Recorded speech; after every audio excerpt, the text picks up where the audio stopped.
दोस्तों नमस्कार। दोस्तों आज का विषय है कि आपका कोई मुकदमा कोर्ट में चल रहा है और सिविल केस है। क्योंकि सिविल केस में ही वादी को जल्दी होती है कि हमारा मुकदमा जल्दी से डिस्पोज हो जाए। तो अगर कोई मुकदमा आपका चल रहा है और आप चाहते हैं कि बहुत जल्दी वो मुकदमा डिस्पोज हो जाए, माने खत्म हो जाए, तब ऐसी स्थिति में क्या करें? आप वादी भी हो सकते हैं और प्रतिवादी भी हो सकते हैं। वादी का मतलब होता है कि आप मुकदमा लेकर के आए हैं और प्रतिवादी का मतलब होता है आपके विरोध में मुकदमा है। अब वो मुकदमा सिविल का मतलब होता है आपकी कोई जमीन का मुकदमा है जिसमें आप ऐसा कोई आदेश चाहते हैं कि प्रतिवादी को रोक दिया जाए कि हमारे इस प्रॉपर्टी में वो किसी प्रकार का कोई हस्तक्षेप ना करे, या कोई ऐसा मुकदमा है जिसमें कोई बैनामा कैंसिलेशन का मुकदमा लाया गया है और वो अभी तक कैंसिल नहीं हुआ है, काफी दिन हो गए हैं, पेंडिंग में पड़ा है। या कोई ऐसा मुकदमा है जो कोई एग्रीमेंट आपके पक्ष में है, आप उसका स्पेसिफिक परफॉर्मेंस चाहते हैं, माने आप चाहते हैं कि इस एग्रीमेंट के बिहाफ पर हमारे पक्ष में बैनामा हो जाए। या और किसी भी तरीके का सिविल वाद है जिसमें दोनों लोग जाते हैं और प्रक्रिया बढ़ती है, सिविल कोर्ट में खड़े होते हैं। तो ऐसे मामलों में आज मैं दोनों बताऊंगा, क्रिमिनल मुकदमे का भी बताता हूं कि किस तरीके से आप उसको जल्दी डिस्पोज करा सकते हैं और किसे जाना चाहिए। क्रिमिनल मुकदमे में जल्दी उस मुकदमे को डिस्पोज कराने के लिए किस व्यक्ति को जाना चाहिए, जबकि लोग उल्टी बात करते हैं, उल्टे लोग कहते हैं कि जल्दी कराएंगे। तो आज पहले सिविल सूट की चर्चा कर लेते हैं, फिर क्रिमिनल कोर्ट की करेंगे और पूरी प्रक्रिया बता दें किस तरीके से होना है और क्या रेमेडी मांगनी चाहिए, कहां प्रोविजंस दिए हुए हैं। दोस्तों अपने देश में ज्यादातर लोग केवल इस बात से दुखी हैं कि हम न्यायालय गए थे और 30 साल 35 साल 15 साल 12 साल 8 साल, ये बात सच है, मैं भी मानता हूं। क्योंकि आप जब किसी व्यक्ति के खिलाफ मुकदमा लेके जाते हैं तो वो व्यक्ति अपने बचाव में प्रयास करता है कि आपको परेशान करे। अगर उसकी जगह आप होते, सबसे पहले आप अपने आप को तराजू में रखिए। जैसे आपके खिलाफ कोई मुकदमा लेके आया तो आप क्या चाहेंगे? 2 दिन में जजमेंट हो जाए उसके फेवर में? नहीं चाहेंगे ना। आप चाहेंगे इसको हम परेशान करें, हैरान करें, बहुत लंबे समय तक मुकदमा चले और वो मुकदमा हार भी जाए। इसी तरीके से दूसरा व्यक्ति सोचता है। तो जब आपको ऐसा लगे कि आपके मुकदमे में साल 2 साल हो गया है और कोई बड़ी कार्यवाही नहीं हो रही है, आप तारीख पर जाते हैं, तारीख मिल जाती है, आप वापस चले जाते हैं, तब ऐसी स्थिति में दोस्तों आपको एक सबसे अच्छी रेमेडी ये है कि आप अपने मुकदमे की जो सिविल वाद है उसकी ऑर्डर शीट निकलवा लें, उसकी पक्की नकल। ऑर्डर शीट का मतलब होता है जिस दिन से कोई सिविल मुकदमा न्यायालय में दाखिल होता है उस दिन से डेट बाय डेट जो भी आपकी डेट लगी होगी उसमें लिखा जाता है कि इस तारीख में क्या हुआ। ऐसा नहीं होता कि आप गए और ऐसे ही मुकदमा चल रहा है 15 साल 25 साल। मुकदमा बहुत ज्यादा लंबा पक्षकार की कमी से चलता है, ये कटु सत्य है, इसको स्वीकार करिएगा। जब पक्षकार ही उसको लंबा चलाना चाहता है तभी चलता है। अदालत या जो एडवोकेट्स हैं वो कभी लंबा नहीं खींच सकते, क्योंकि कोर्ट्स बैठी है, उनके ऊपर भी सुपरविजन होता है। हाई कोर्ट में ओल्ड केसेस पर चर्चा होती है, कहा जाता है मजिस्ट्रेट से ये ओल्ड केसेस क्यों हैं, उन पर दबाव रहता है। और ओल्ड केसेस 5 वर्ष के बाद वो ओल्ड ही हो जाता है। माने सिविल केस का जो अधिकतम टेन्योर है वो 5 इयर्स का है।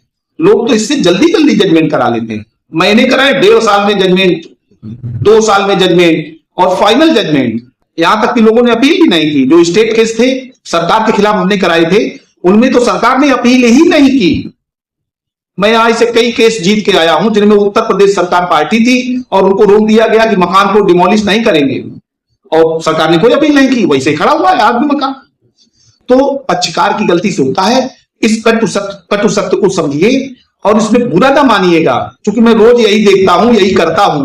हमसे पक्षकार कहते हैं कि साहब मुकदमा कमजोर है, ज्यादा से ज्यादा लंबा खींच दो या खिंचवा दो। अब ये प्रोफेशनली बातें हैं, ये सब आम करना ज्यादा ठीक नहीं है।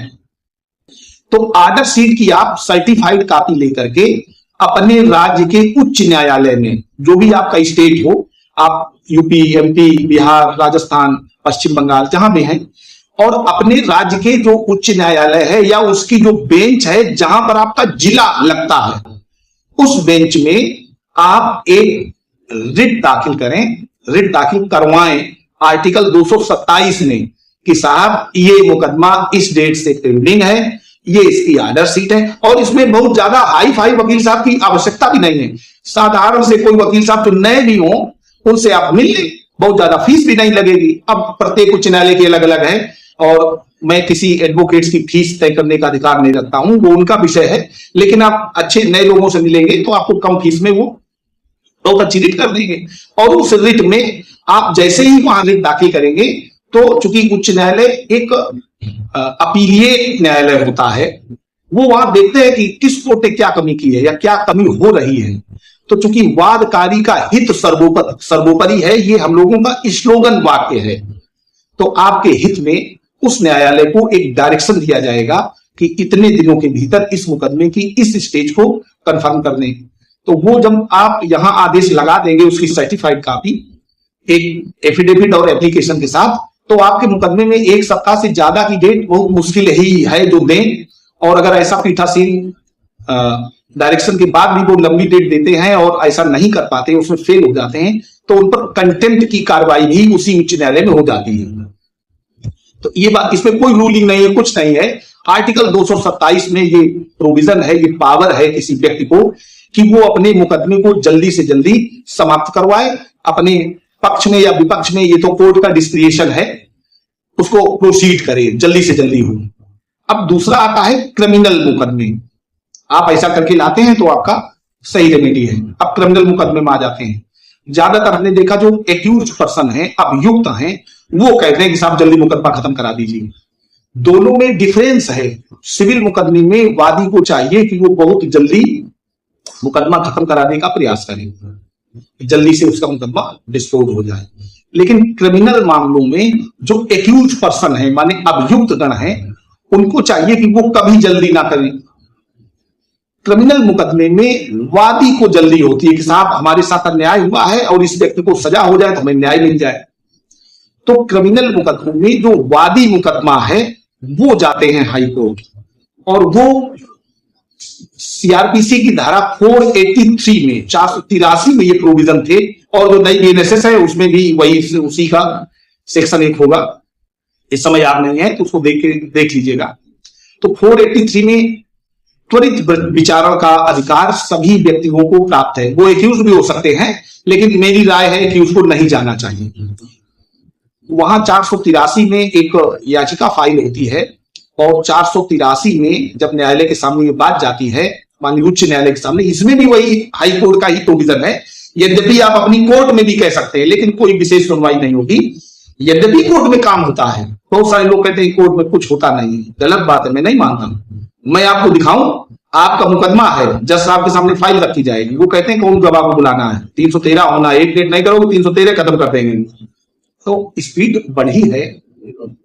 और ये भी बात सही है कि पहले लोअर कोर्ट में कभी कभी चूंकि बहुत ज्यादा पेंडिंग केस हैं, अब एक बच्चे 100 मुकदमे 150 मुकदमे देख सकते हैं, पता चलो 400 मुकदमे लगे हैं, क्या क्या देखेंगे। तो कभी कभी डेट भी बढ़ जाती है।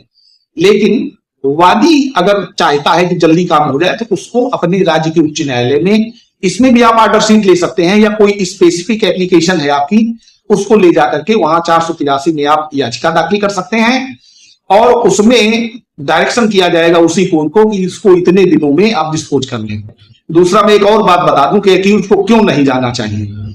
आप जितने भी लोग मुकदमे से पीड़ित हैं, अगर आपके ऊपर कोई गंभीर धारा में मुकदमा है, आपको लोअर कोर्ट में या ट्रायल कोर्ट में बेल नहीं मिली है, और आप उच्च न्यायालय में बेल के लिए जाते हैं, और उच्च न्यायालय भी आपको बेल नहीं देता, बेल आपकी पेंडिंग है, तो बेल डिस्पोज करते समय बेल आपकी खारिज होगी, तो उसमें नीचे एक एक्सट्राडाइट का ऑर्डर जरूर होता है कि जो ट्रायल कोर्ट है उसको डायरेक्शन दिया जाता है कि इस मुकदमे को विदिन 6 मंथ, विदिन 8 मंथ वो डिस्पोज करें। और ऐसा आदेश मुझे लगता है कि एक्यूज पर्सन को ही अपने ट्रायल कोर्ट में नहीं दाखिल करना चाहिए। मतलब एक्यूज, एक केस था, अब मैं उसका नाम नहीं लूंगा, हमारा ही क्लाइंट कहीं कोई किसी से मोटिवेट होकर के, और एक्यूज पर्सन वहां पर 483 में याचिका लगाता है कि साहब जल्दी करिएगा। साहब ने जल्दी कर दिया, उसमें सजा हो गई। एक्यूज पर्सन को कभी जल्दी नहीं करनी चाहिए, जल्दी करनी चाहिए वादी मुकदमा को। उसको लगता है कि जल्दी सजा हो या जल्दी मुकदमा निपटे, हम भी इसका देखें क्या हुआ। बात ना बने तो अपील करें, आगे इस अभियुक्त को सजा कराएं। तो दोस्तों ये दो स्थितियां हैं, दोनों स्थितियों में जो वादी मुकदमा है वो जाता है। लेकिन सिविल मामले में आप अगर प्रतिवादी हैं तो भी आप जा सकते हैं, आप जाइए अगर वादी लेट कर रहा है। कभी कभी लोग करते हैं हल्के ग्राउंड पर मुकदमा ले आते हैं और जगह को विवादित बनाए रखने के लिए वो मुकदमा लंबे समय तक चलाने का प्रयास करते हैं, तो इसके लिए आप जा सकते हैं। लेकिन अगर क्रिमिनल मामला है तो आप एक्यूज्ड हैं तो आप कभी ना जाइए। और अगर आपके बेल एप्लीकेशन को डिस्पोज करते समय कोई ऐसा मैटर या कोई ऐसी बात उच्च न्यायालय ने लिख दी है तो मेरी राय है कि उसको ट्रायल कोर्ट में दाखिल मत करिए, क्योंकि बेल खारिजा को दाखिल तो करने का मतलब ही नहीं है। आप प्रयास करें, जल्दी करें, अच्छे से अच्छे साक्ष्य लाएं या अपने डिफेंस में जो भी अच्छे एडवोकेट हायर करें और उसका लाभ लें। दोस्तों एक और बात कह रहा था कि इसकी प्रक्रिया आपको मैं बताऊंगा। अगर वादी दोनों मामलों में, सिविल में भी क्रिमिनल में भी, हर डेट में अपीयर होकर के उनके वकील साहब कोर्ट पहुंचते हैं, साहब के सामने फाइल रखी जाती है, तो फाइल में काम होता है। और ये तब नहीं होता जब आप कार्यालय में ही जाकर के डेट ले लेंगे, चले आएंगे, तो आपकी प्रक्रिया कैसे बढ़ेगी। दोस्तों कोई रूलिंग नहीं है, कोई एक्ट में प्रोविजन है, आप जाकर के मामला निपटा सकते हैं। और जो कहता है कि 50 साल चलते हैं, 30 साल चलते हैं, भारत का सिस्टम खराब है, हमें लगता है उस व्यक्ति की सोच खराब है। सिस्टम कहीं का खराब नहीं होता, वहां के लोग खराब होते हैं। उन लोगों को बदला जा रहा है, लोग भाग रहे हैं, लोग पकड़े जा रहे हैं जो भी भ्रष्टाचारी हैं। इस समय मुझे लगता है सबसे ज्यादा ये बात मैं कहता हूं तो हो सकता है कुछ लोगों को खराब लगे, लेकिन पहले से अब तेजी आई है भ्रष्टाचारी लोगों को पकड़ने में। जो लोक सेवक है या सरकारी सेवा में है और वो पब्लिक को उत्कोच लेकर के काम उनका करते थे, उन लोगों को पकड़ने की संख्या ज्यादा है। मैं अपने चैनल पर अगर ऐसी कोई न्यूज या पेपर में आता है तो मैं उसकी जरूर एक फोटो खींच के डालता हूँ कि एक और पकड़ा गया। दोस्तों वीडियो अच्छा लगा हो तो वीडियो को लाइक अवश्य करें, शेयर करें। और अगर आप हमसे बात करना चाहते हैं किसी संबंध में तो सबसे अच्छा आपको विकल्प है हमारी फोन मीटिंग मेंबरशिप है। इसी में आप ज्वाइन बटन में जाएंगे, उसमें 3 ऑप्शन है, एक तो प्राइमरी मेंबर है, एक सेकेंडरी मेंबर है और एक फोन मीटिंग मेंबरशिप है। आप अगर फोन मीटिंग मेंबरशिप ज्वाइन करते हैं तो उसमें हमारा मोबाइल नंबर आपको प्राप्त हो जाता है। उस नंबर से आप हमें व्हाट्सएप कॉल कर सकते हैं, मैसेज कॉल कर सकते हैं, व्हाट्सएप पर कोई पीडीएफ भेज सकते हैं। उसका कोई खास चार्ज भी नहीं है, 1199 रुपए ही है। तो दोस्तों वीडियो अच्छा लगा हो तो लाइक अवश्य करें, दोस्तों में शेयर करें और चैनल पर अगर नए हैं तो सब्सक्राइब अवश्य करें। धन्यवाद।